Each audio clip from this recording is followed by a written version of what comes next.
I've just panicked. I am live, aren't I, in my group? Let me just go and check. Just going to go and check that I'm live in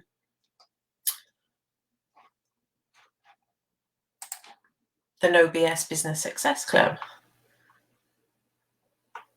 I am. Haha. Let's talk about pricing. Let's have a conversation about pricing. Come in and sit on my sofa and we will discuss how to make more money in your business. So this is a massive topic, right? So I'm just going to give you some tips and advice today to help you and to get you thinking about your pricing. I think what I need to do really is do like a masterclass on pricing. So I've touched on it briefly, and it was a big conversation yesterday in the No Biz business chat that we have on Wednesday at 1 o'clock. And as I've said, this topic is a lot bigger than the 10-15 minutes I'm going to share with you today. And I've also covered the stuff I've covered that I've spoken about in the coffee break tips that I'm doing through the month of March is what I'm going to be talking to you roughly over today. So hopefully somebody will join me and they can ask me a lovely question, because I like answering questions for people and helping them. That's what this group is here for. I want to try and support you as much as I can.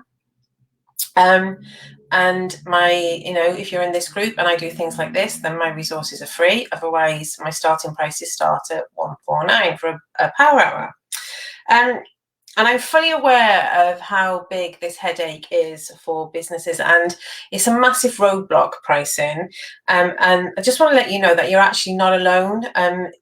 SMEs, particularly, they struggle with a couple of things with their businesses, but pricing is a massive one, and it's because of two reasons. And I can say this with confidence because I've been in business 21 years this year, and previous to that, I used to work in I had quite a big corporate career.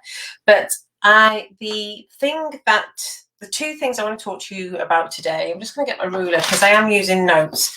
And I've spoken so much today, I'm losing track of where I actually am. So the two classic prices strategies that I see all the time is that they price they look at what's happening in the marketplace around your products and services. You look at your competitors and then you knock your pricing out the same way.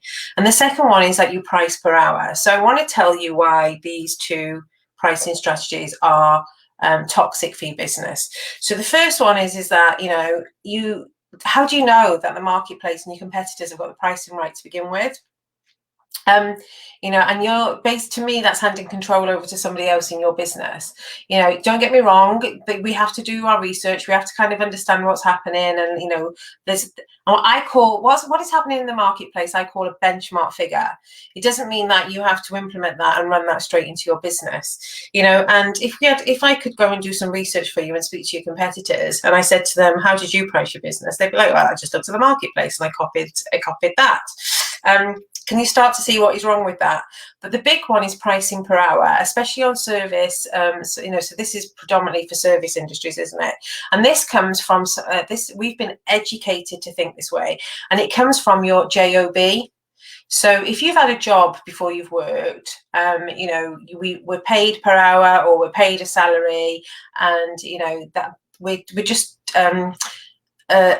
it becomes a block for us, because it's kind of like, well, I know that, in my job, my hourly rate was X.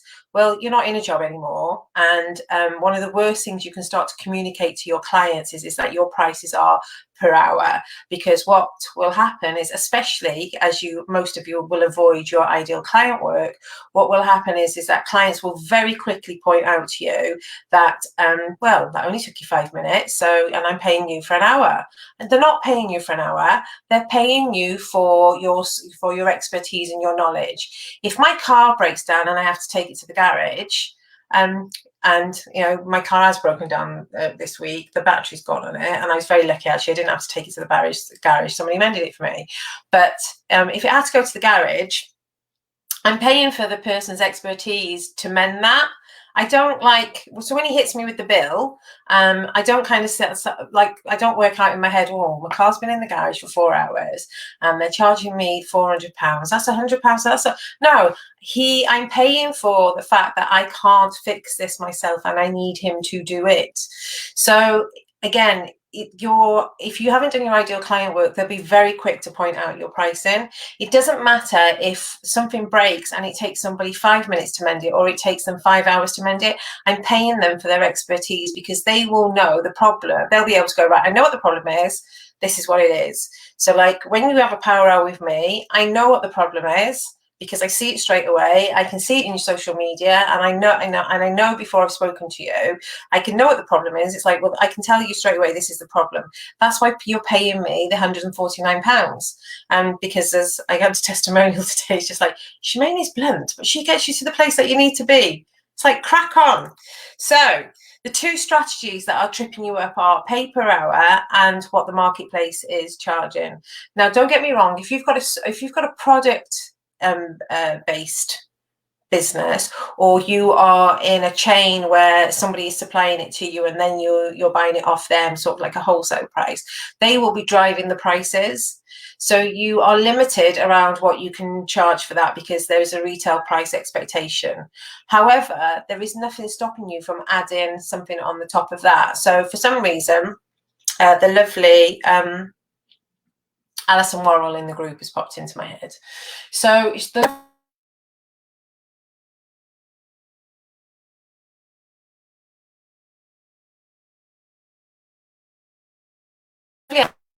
she does Herbalife, and she's governed by the prices that Herbalife set on the products. However, she's had massive results. She's improved her health, she's lost weight, so like she could bolt on a coaching package onto that, because yes, I've used Herbalife in the past. Have I made it work for me? Probably not.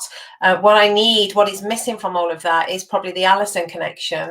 So I'm going to pay for the coaching for the Alison connection. So I'm going to take you for a little walk down a virtual high street, right? This is how I want you to start thinking about your prices. So me and you, we're going to go down a virtual walk, down a high street, or to the closest town. And we're going to have a look at the shops that are there. So, observe the shops. So there'll be a couple of local independents, and there'll be a couple of big brands that, that everybody recognises there.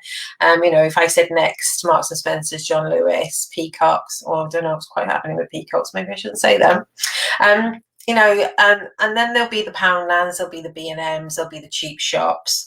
I live in a seaside town, so we've got a lot of charity shops, and we've got some souvenir shops. And I used to have a sweet shop, so a sweet shop used to be on our high street. They all need to be there to make the high street what it is. And they've all got different business strategies and pricing strategies. The pricing strategy that is happening in Poundland, if you introduce that into Next, it just wouldn't work. Poundland's all about getting people through the door, high volume people, spending on average. I think their average is about £15 a basket. That's what they're looking for to get, which is why when you get to the till, there's like all this stuff to buy. And they know that they'll be back in a month's time, because a lot of the stuff is either what's called a commodity, so like needs to be used straight away, or it's going to break. And I think a couple of years ago they launched it went viral. They launched a engagement ring for Valentine's Day, and it was £1, which was quite interesting, because I got involved in a discussion which was like, how would you feel as a woman if your partner turned up with a £1 engagement ring? And then Poundland were very good with their marketing. Actually, they jumped on the back of it and they said, it's that ring in between you taking your beloved to the diamond shop to purchase the real one. I was like, that's quite clever, that is. So while you're on this virtual high street, these are the 4 questions. Now, if you were on my biz chat yesterday, you had 2 of them, but I'm going to drop 2 extras into you. These are the 4 questions that I want you to think about your business and where you fit in and how your products and services fit in. So the first question is, what does your current price or fee say about you as a person? What does your current fee or price say about your business? If worrying whether a new pricing or a new fee would turn people away, and it was no longer important to you, so that worry is no longer important to you, what would you love to be charging? And what would charging these new prices and fees say about you and your business? So I'd be interested to hear in the chat later if any of you have done any of these. As I said to you, you know, I do have a power hour. It is £149. The pricing is massive, so I probably will look at doing a masterclass on this. And for whoever has been here and stayed with me all the time, thank you ever so much. And I'm off now because I'm sick of hearing my own voice, and I have got to catch up on some work. So I hope this has helped. No, ask me questions, drop comments in. If you disagree with something, brilliant. Let's disagree with it. Let's have a conversation and see, let's just have a conversation. Life is about conversations.